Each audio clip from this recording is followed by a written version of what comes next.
Got him. Welcome to Fish North Georgia the Guide. Here's Justin Butler. Hey everyone, Justin Butler with Fish North Georgia the Guide.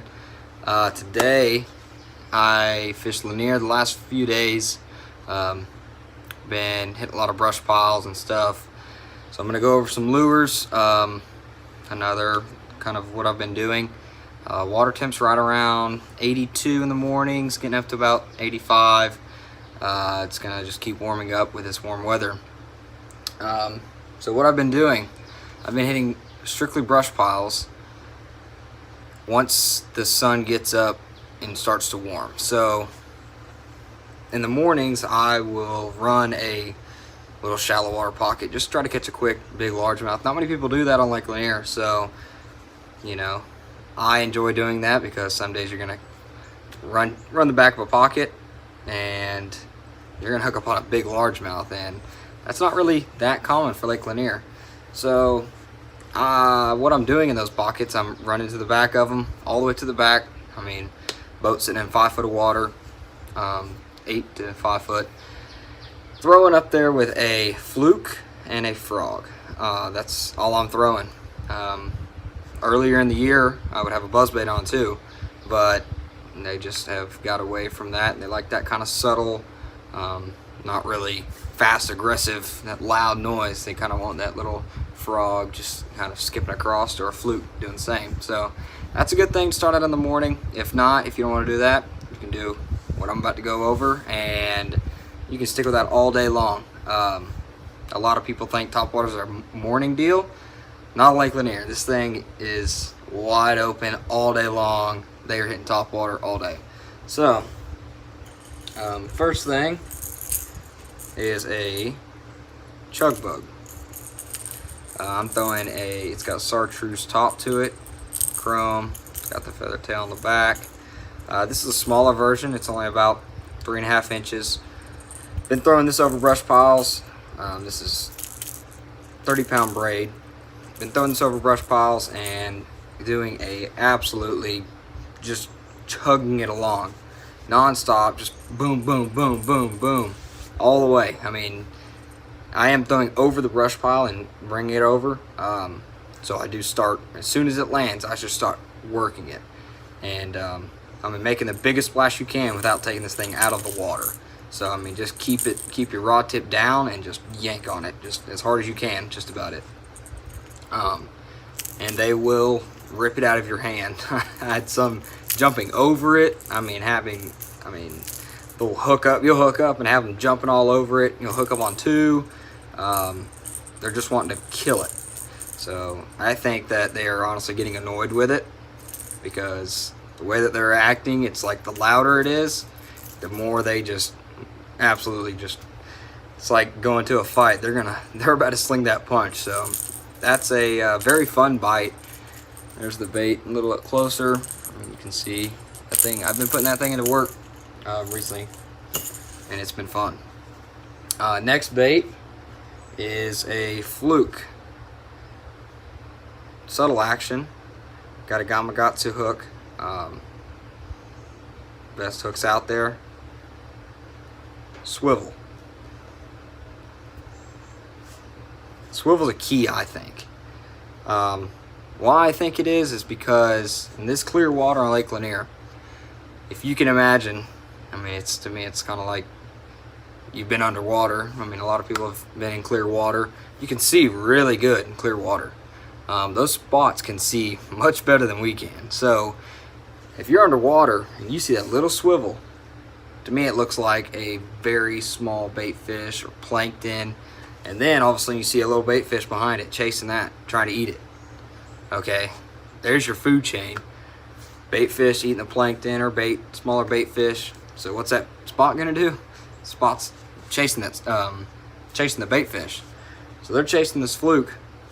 Where's another one? I got one here. This is a fluke that's got this is my favorite hook. It's got the skipjack right there.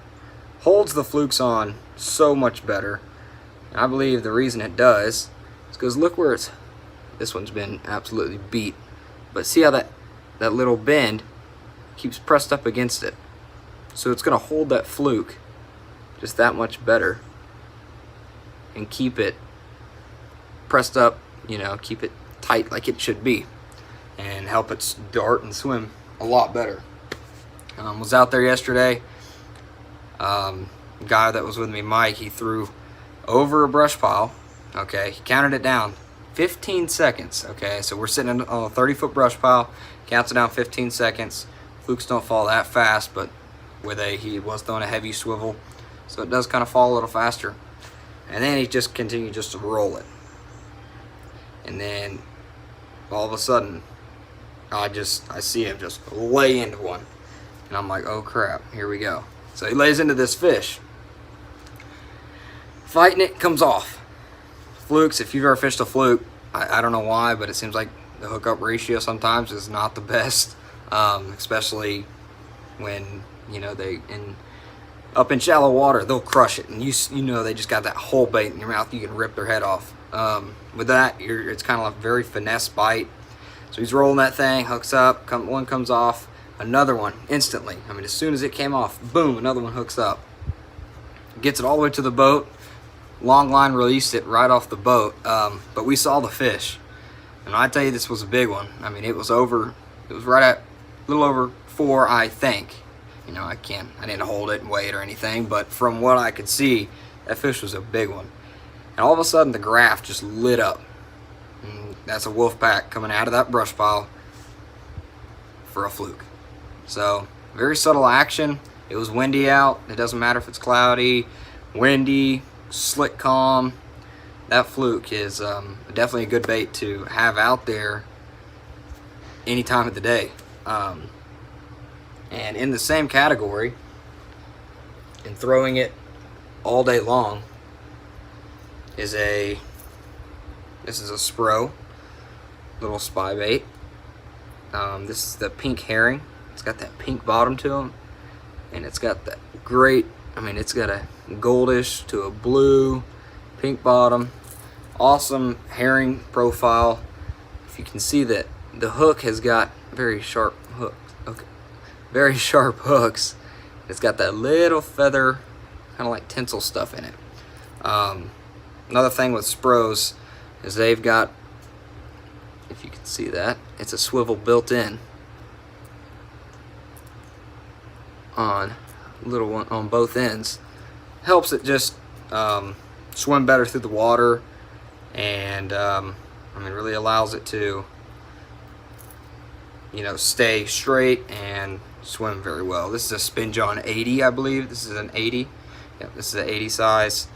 Throwing it on an 8-pound test. Doing the same deal with a fluke. I do like to throw this one on really, really windy days.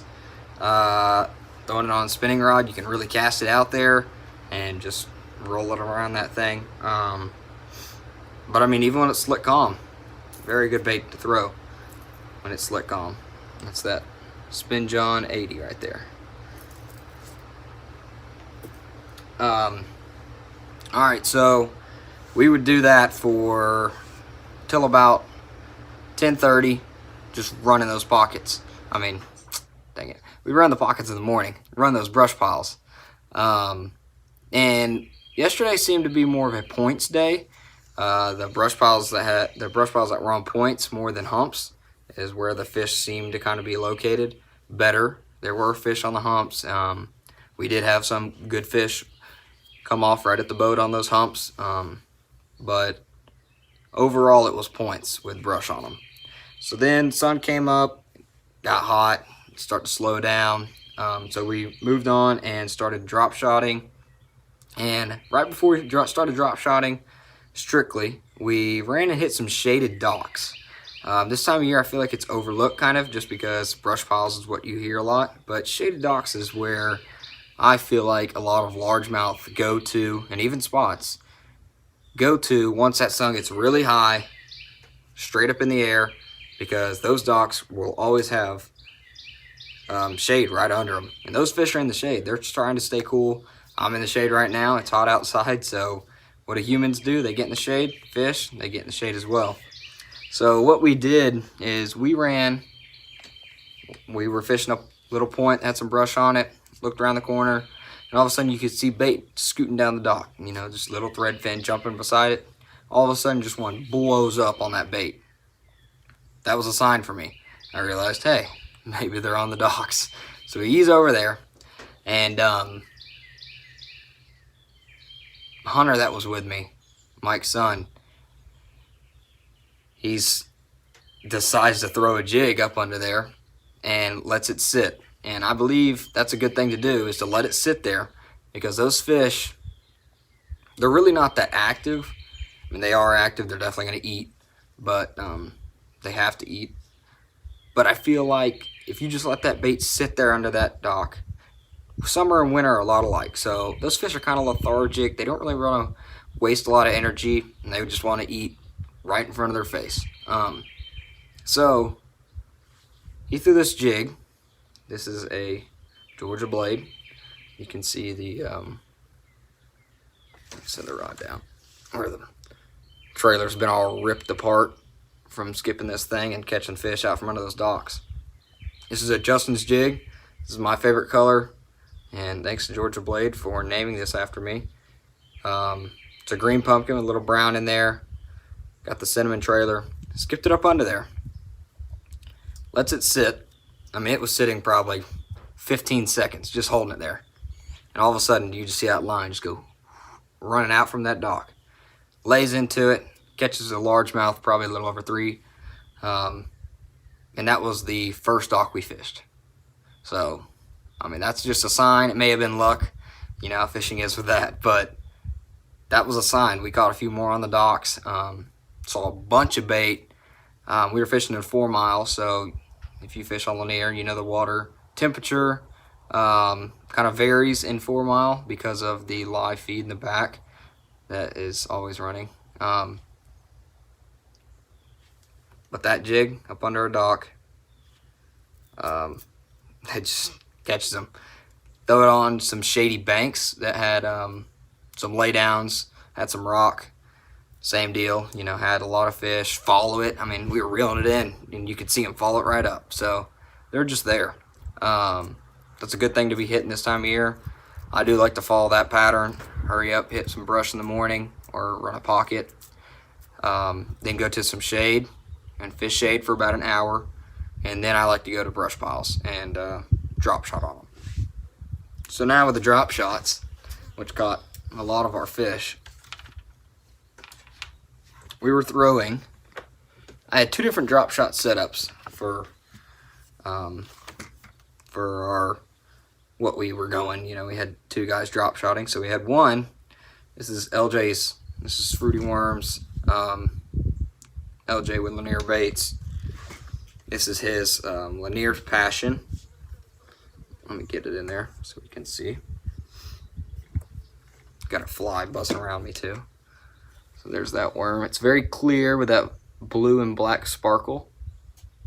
This one was hooked weedless. So I had Mike dropping this thing in the brush piles and working it through it and having a feel for that very spongy feel bite, you know. And then earlier I was throwing while they were throwing topwater, I was throwing this is a prism shad. Prism shad that's nose hooked. Nose hooked seemed to be pretty good yesterday. I was throwing it around the brush piles. I was not throwing it in it because it is not weedless at all. Throwing it nose hooked, dropping around those brush piles, just watching your graph. All of a sudden you'll see a school of fish come by, drop it down there, follow it down, boom. By the time it hits the bottom, they've got it in their mouth. Set the hook, you're good. But it does seem, it's not every drop that you drop down there and hook up on one. You are going to have to drop on a bunch of fish, and it's going to aggravate you when you're watching your graph. You're going to follow it down. You'll see the whole school. You'll cut them off. They'll follow it all the way down. As soon as you click your bail, you think there's about to be a fish on it. Well, not all the time. There's a fish on it. So it's really aggravating when they are being stubborn like that, but that's fishing. So that was our game plan, and it actually went really well. Had a good day, caught some fish. We lost some, but that's just how it is. You have some days like that, but that's about it. We're gonna wrap it up. I want to thank Georgia Blade for everything that they do for me. I also want to thank Shimano and G Loomis. They're the best rods. This is it's my drop shot rod. If I can get this unhooked, that did all the work. It is a NRX. What's the numbers here? 822S. So this is a very sensitive and lightweight rod. If anyone saw, it's a 610 extra fast. It's got a perfect tip for drop shotting.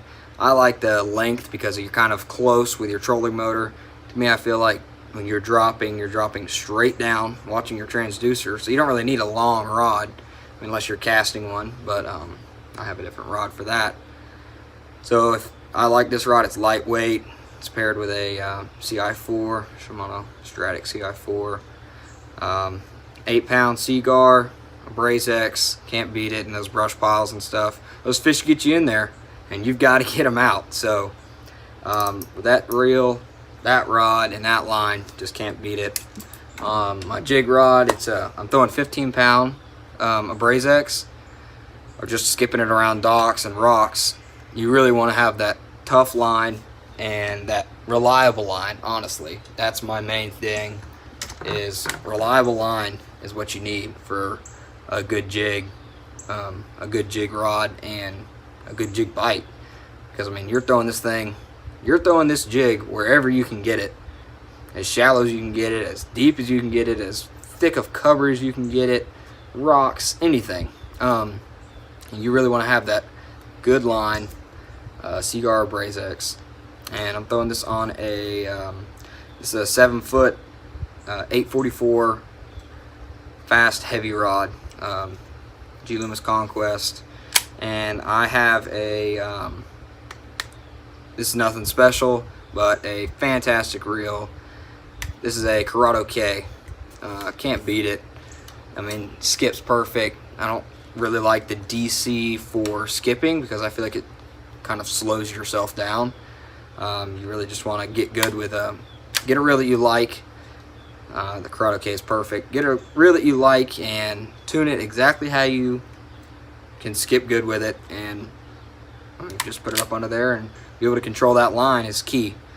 My topwater rod, I'm actually throwing it on a this is also a, let me get it real quick. This is also a fantastic rod, but this is a NRX as well. It is a 853C. It's a 7-1. It's got that light tip to it, so I personally don't like to set the hook on these topwater fish. I like for them to take it out of my hand and then lean into them, kind of like a crankbait bite. Honestly, you just want to let them get those treble hooks in themselves, and then just kind of snug them up, keep pressure on them. Great rod, great action to it. Can't beat it. So throwing this on a Shimano rod, Shimano reel as well. But overall, that's about it. And hope y'all will take these selection of lures and get out there on Lake Lanier. Run those brush piles. You can also run those shallow waters, shallow water pockets. Always keep that fluke on this time of year though, because that is a money bait for sure. The frog and fluke deal in those pockets is more of a, run it for 2 hours first, early morning thing, and you may catch a 5-pound, you may catch 2 5-pounders, which is insane for Lake Lanier catching those largemouth. But you may catch, those fish, they just pull up that shallow water at night and try to cool off a little bit, especially ones with running water in the back of them. That is one thing you want to look for in that shallow water. But other than that, run those brush piles, throughout the day, throw over top of them and drop on them, and get out there and catch some spots, some big spots. They're always, will always probably be one of my favorite things to catch. And so I hope y'all learned something and go put it to use out on Lake Lanier and other clear bodies of water. And that's it. So thanks everyone for watching, and get out there. Feel free to follow me on Instagram and Facebook at Fishing Days. There's the Tahoe back there if you see me around, honk. But thanks for watching, and y'all stay tuned for another one coming up. Thanks for watching the guide here at Fish North Georgia. Our mission is to build a community of anglers to give you the best and latest information to make your day on the water more successful. Make sure you subscribe to our channel, click the bell so you'll be notified of any future content. Make sure you check us out at fishnorthgeorgia.com, where we carry a large variety of bait manufacturers from here in the North Georgia area. So we appreciate you being part of our community, and we'll see you soon.